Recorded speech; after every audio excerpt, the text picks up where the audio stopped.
Hello everyone, hope you all are good and मैं ऐसा मान रही हूँ कि आपकी इंग्लिश प्रैक्टिस अच्छी चल रही होगी. So let me sum up this whole lesson in 1 minute. I have chosen around 10 phrases जो आपको न्यूज़पेपर्स में या स्पीचेस में सुनने को मिलेंगे, जो बहुत ही ज़्यादा यूज़ किए जाते हैं दीज डेज. इन 10 फ्रेजेज में से कुछ 3 इंपॉर्टेंट फ्रेजेज आप देखिए. Burning the midnight oil, have a word with या फील द पल्स. सो ये ऐसे हैं जो अक्सर हम यूज़ नहीं करते हैं पर ये यूज़ होते हैं.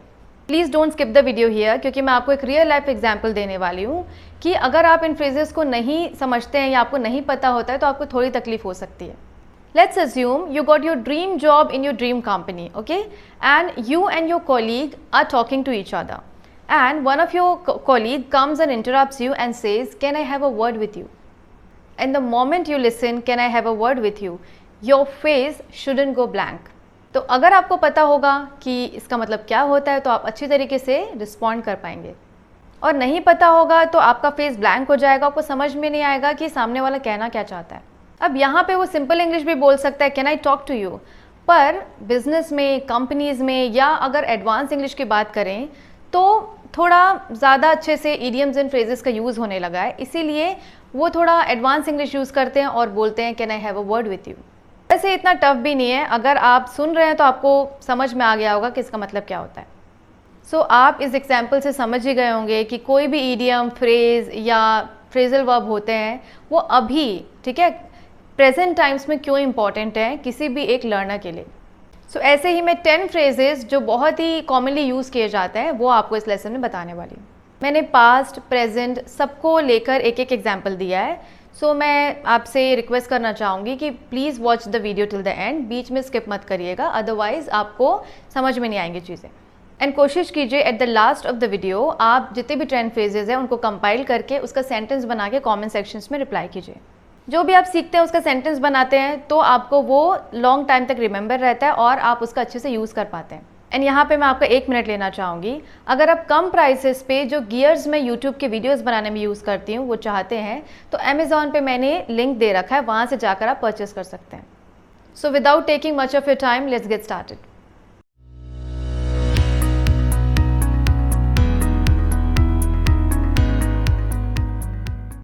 The first phrase is a shot in the dark.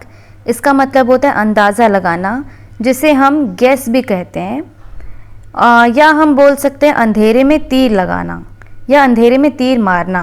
तो अब हम देखते हैं इसको यूज़ कैसे करेंगे. सपोज कोई बोलता है कि who will win the race, कौन जीतेगा रेस, तो आंसर आता है team B will win the race. तो पहले वाला इंसान पूछेगा how did you know that, आपको कैसे पता चला. तो आप बोल सकते हैं it was just a shot in the dark, मतलब ये मैंने बस अंदाज़ा लगाया. तो इस तरीके से आप इस फ्रेज़ का यूज़ कर सकते हैं. Hope you got this phrase. अब हम देखते हैं second phrase. Second phrase is feel the pulse, मतलब किसी के मूड या फीलिंग को बिना उसके बताए जान लेना, जिसे हम इंट्यूशन भी कहते हैं. अब हम देखते हैं इसका सेंटेंस क्या होगा. इस कॉन्वर्सेशन को देखिए. कोई बोलता है आर यू बोर्ड, क्या तुम बोर हो रहे हो. तो सामने से आंसर आता है नो. तो आप बोल सकते हो don't lie, I can feel your pulse, मतलब झूठ मत बोलो, मैं तुम्हारे मन की बात पढ़ सकता हूँ या मैं जान सकता हूँ कि तुम क्या फील कर रहे हो. ठीक है, I can feel your pulse, इस तरीके से आप यूज़ कर सकते हो. अब हम सेकेंड एग्जाम्पल लेते हैं. Politicians try to feel the pulse of the crowd, मतलब जो पॉलिटिशियंस होते हैं वो जनता या जो भीड़ होती है उनके फीलिंग्स या वो क्या सोच रहे हैं उसको समझने की कोशिश करते हैं ताकि वो अच्छे से स्पीच दे पाएँ. ठीक है, तो इस तरीके से आप फील द पल्स का यूज़ कर सकते हैं. अब हम देखते हैं थर्ड फ्रेज़, जो कि है बर्न द मिडनाइट ऑयल. इसका मतलब होता है देर रात तक काम करना. अब हम एग्जाम्पल देखते हैं. फर्स्ट एग्जाम्पल देखिए आप. I had to burn the midnight oil to complete the assignment on time. तो आप क्या बोल रहे हो कि मुझे देर रात तक काम करना पड़ा. I had to burn the midnight oil, ताकि मैं असाइनमेंट को समय पे पूरा कर सकूं. तो इस तरीके से आप पास्ट में इस फ्रेज़ का यूज़ कर सकते हैं. अब सेकेंड सेंटेंस देखिए. अगर आपको बोलना है कि देर रात तक जागने की ज़रूरत नहीं है तो आप बोल सकते हैं burning the midnight oil is not required. या अगर आपको बोलना है कि देर रात तक जागने से आपके हेल्थ पे प्रभाव पड़ सकता है, तो आप बोल सकते हो burning the midnight oil can affect your health. तो इस तरीके से इस ब्यूटीफुल फ्रेज़ का आप यूज़ कर सकते हैं। आप ज़रूर यूज़ कीजिए, बहुत इंपॉर्टेंट फ्रेज़ है। अब हम देखते हैं थर्ड फ्रेज़ जो कि है फॉर द टाइम बीइंग। इसका मतलब होता है फ़िलहाल, अभी का जो समय चल रहा है उसके हिसाब से। ठीक है, अब हम सेंटेंस देखते हैं। For the time being I am not doing anything. इसका मतलब है कि फ़िलहाल अभी तो मैं कुछ नहीं कर रहा हूँ। ठीक है, अगर आपसे कोई पूछे कि क्या कर रहे हो, what are you doing these days, तो आप बोल सकते हो ये for the time being I am not doing anything. अब हम सेकेंड सेंटेंस ले लेते हैं। For the time being situation seems peaceful. Suppose कोई राइट्स हो रहे हैं, राइट्स मतलब आपको पता होगा दंगे। ठीक है, कोई दंगे चल रहे हैं और आपसे पूछा जाता है कि सिचुएशन कैसा है, तो आप बोल सकते हो फ़िलहाल के लिए तो सिचुएशन जो है वो शांतिपूर्ण लग रहा है या पीसफुल लग रहा है, इट सीम्स। ठीक है, तो आप बोलोगे for the time being situation seems peaceful. तो इस तरीके से आप इस फ्रेज़ का यूज़ कर सकते हैं। अब जो मैं नेक्स्ट फ्रेज़ बताने वाली हूँ उसे आप ध्यान से सुनिएगा, ये बहुत इंपॉर्टेंट फ्रेज़ है, the acid test. Acid test का मतलब होता है डिसाइसिव टेस्ट, मतलब उस टेस्ट के बाद या उस चीज़ के बाद आपकी जो वैल्यू या वर्थ डिसाइड होगी। जैसे हम हिंदी में बोलते हैं ना कि ये मेरी असली परीक्षा है, तो इस तरीके का कुछ। अब हम कुछ सेंटेंस ले लेते हैं जिससे आपको समझ में आ जाएगा कि इसको यूज़ कैसे करते हैं।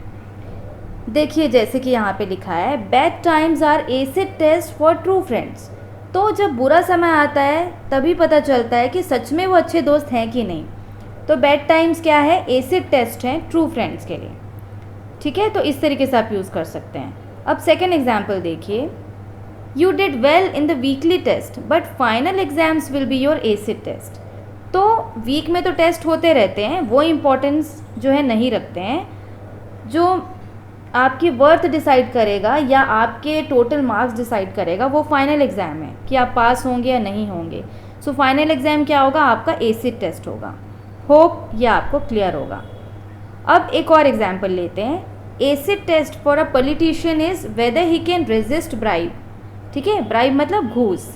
तो पॉलिटिशियन के लिए एसिड टेस्ट क्या होगा कि वो ब्राइब को दूर हटा सकता है कि नहीं अब से, मतलब जो है घूस लेने से अपने आप को रोक सकता है कि नहीं, weather he can resist taking bribe और नॉट। ठीक है, सो एसिड टेस्ट होगा पॉलिटिशियंस के लिए कि whether they can resist bribe और नॉट। सो होप ये एसिड टेस्ट को कैसे यूज़ करना है ये आपको समझ में आ गया होगा। नेक्स्ट इंपॉर्टेंट फ्रेज़ है turn a deaf ear to. इसका मतलब होता है किसी चीज़ को नज़रअंदाज कर देना, ध्यान ना देना या अटेंशन ना देना। ठीक है, सो ये बहुत अच्छा फ्रेज़ है। अब हम देखते हैं कि इसका यूज़ कैसे करेंगे। First example is she always turns a deaf ear to my advice. मतलब कोई आपको सलाह दे रहा है तो आप क्या बोल रहे हैं कि वो हमेशा मेरी सलाह को नज़रअंदाज कर देती है। ठीक है, ध्यान नहीं देती है। She always turns a deaf ear to my advice. ठीक है, अब सेकेंड सेंटेंस देखते हैं, she turned a deaf ear to my warning. आपने किसी को वार्निंग दी, सतर्क किया कि ऐसा मत करो, पर उसने जो है उसे नज़रअंदाज कर दिया। ये पास्ट की बात हम बोल रहे हैं, तो आप बोल सकते हैं she turned a deaf ear to my warning. ठीक है, अब ये पास्ट की बात चल रही है, सिंपल पास्ट, इसीलिए आप जो है टर्न्ड यूज़ करेंगे। सो होप इन दो सेंटेंसेस से आपको क्लियर हो गया होगा कि turn a deaf ear to का यूज़ कैसे करते हैं। अब जो मैं आपको फ्रेज़ बताने वाली हूँ वो सिर्फ इम्पॉर्टेंट ही नहीं है पर मेरा भी फेवरेट फ्रेज़ है।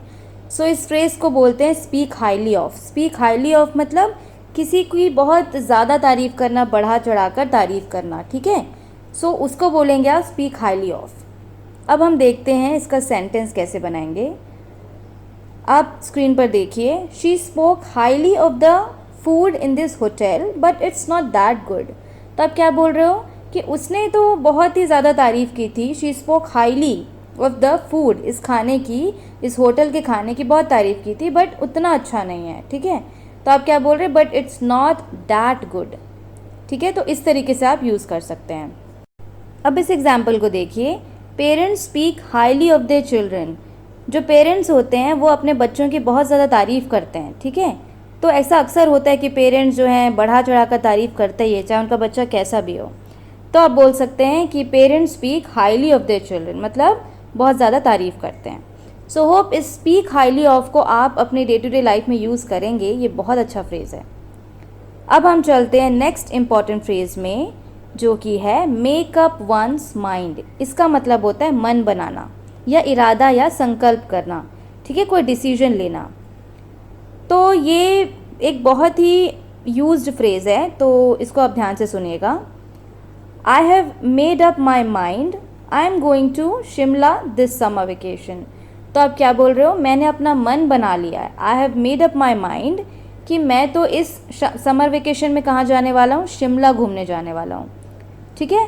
तो इस तरीके से आप इसका यूज़ कर सकते हैं। अब सेकेंड एग्जाम्पल देखिए, make up your mind otherwise it will be too late.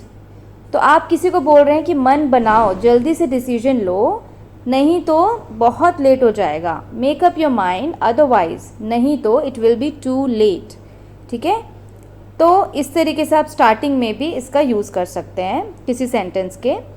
So hope इन दोनों से आपको समझ में आ गया होगा कि कैसे मेकअप वंस माइंड का यूज़ करना है। अब हम देखते हैं नेक्स्ट फ्रेज़, जो कि है हैव अ वर्ड विथ, मतलब किसी से बात करना, ठीक है। ये अक्सर बिजनेस में यूज़ होता है, कंपनीज़ में यूज़ होता है। मैं तो बोलूँगी आप ज़्यादा से ज़्यादा इस फ्रेज़ का यूज़ करें। अब हम एक दो सेंटेंस लेते हैं जिससे आपको अच्छे से समझ में आएगा। अगर आपको किसी को बोलना है कि मैं आपसे थोड़ी देर बात कर सकता हूँ क्या, ठीक है, तो आप बोलोगे can I have a word with you, okay. So ये अगर आप ऐसा बोलते हैं तो आपकी इंग्लिश बहुत इम्प्रेसिव लगती है और अच्छा साउंड करते हैं आप। सो अब से आप ज़रूर बोलिएगा can I have a word with you, क्या मैं आपसे कुछ बात कर सकता हूँ। अब सेकेंड सेंटेंस देखिए, जो कि पास्ट का सेंटेंस है, कि आप किसी प्रपोज़ल के बारे में बात कर रहे हैं कि I had a word with him and he agreed to the proposal. तो आप क्या बोल रहे हो कि मैंने उससे बात की, ठीक है, उस प्रपोज़ल के बारे में। I had a word with him और उसने हामी भर दी है प्रपोज़ल के लिए, and he agreed to the proposal. तो इस तरीके से आप जो है पास्ट में भी इस फ्रेज़ का यूज़ कर सकते हैं। सो होप इन दोनों सेंटेंसेस से आपको क्लियर हो गया होगा कि कैसे यूज़ करना है। अब हम लास्ट सेंटेंस देख लेते हैं, जो कि है लीव नो स्टोन अनटर्न्ड। ये बहुत कॉमनली यूज्ड है, आपको पता भी होगा। अगर नहीं पता है तो आप ध्यान से सुनिए। इसका मतलब होता है कि आप हर चीज़ करेंगे किसी चीज़ को पाने के लिए, ठीक है। इसका मतलब हिंदी में होगा कोई कसर नहीं छोड़ना, ओके। अब हम सेंटेंस लेते हैं, I leave no stone unturned to win this match. तो अब क्या बोल रहे हैं, I will leave no stone unturn, मतलब मैं कोई कसर नहीं छोड़ूंगा इस मैच को जीतने के लिए, टू विन दिस मैच, ठीक है। तो इस तरीके से आप यूज़ कर सकते हैं। अब हम पास्ट का भी एक सेंटेंस ले लेते हैं, she left no stone unturned but she lost the game. तो आप क्या बोल रहे हो कि उसने कोई कसर नहीं छोड़ी, ठीक है, पर क्या हुआ, शी लॉस्ट द गेम, पर वो गेम हार गई, ठीक है। तो आप ये बोल रहे हो कि उसने पूरी कसर की या पूरा जो है मेहनत लगाई, कोई कसर नहीं छोड़ा, but she lost the game, उसने गेम हार गई वो, ठीक है। तो इस तरीके से आप प्रेजेंट पास्ट दोनों में यूज़ कर सकते हैं इन फ्रेजेस का। अब जो है मैंने अराउंड 10 फ्रेजेस आपको बताए हैं। अगर आप नोट करना चाहें तो एक जगह नोट कर सकते हैं, इसे यूज़ में ला सकते हैं ताकि आपकी इंग्लिश थोड़ी इम्प्रूव हो और आप जो हैं अच्छा साउंड करें, इम्प्रेसिव साउंड करें। So here we come to the end of the lesson. Hope आपको ये लेसन बहुत पसंद आया होगा। और अगर आप हमारे चैनल पे नए हैं then don't forget to subscribe our channel and press the bell icon, क्योंकि अगर आप बेल आइकन नहीं प्रेस करते हैं तो आपको टाइमली नोटिफिकेशंस नहीं मिलेंगे वीडियोज़ के। So do press the bell icon. और अगर आप इंस्टाग्राम पे हैं तो हमारा जो पेज है इंग्लिश लर्निंग letterbetter01, उसे फॉलो करना मत भूलिएगा। So keep learning, keep growing, keep watching letter betters lessons and don't forget to like, subscribe and share the videos to others. So Stay safe, stay healthy, stay happy till we meet next time with a new and interesting lesson. Thank you so much for listening to me. Have a great day.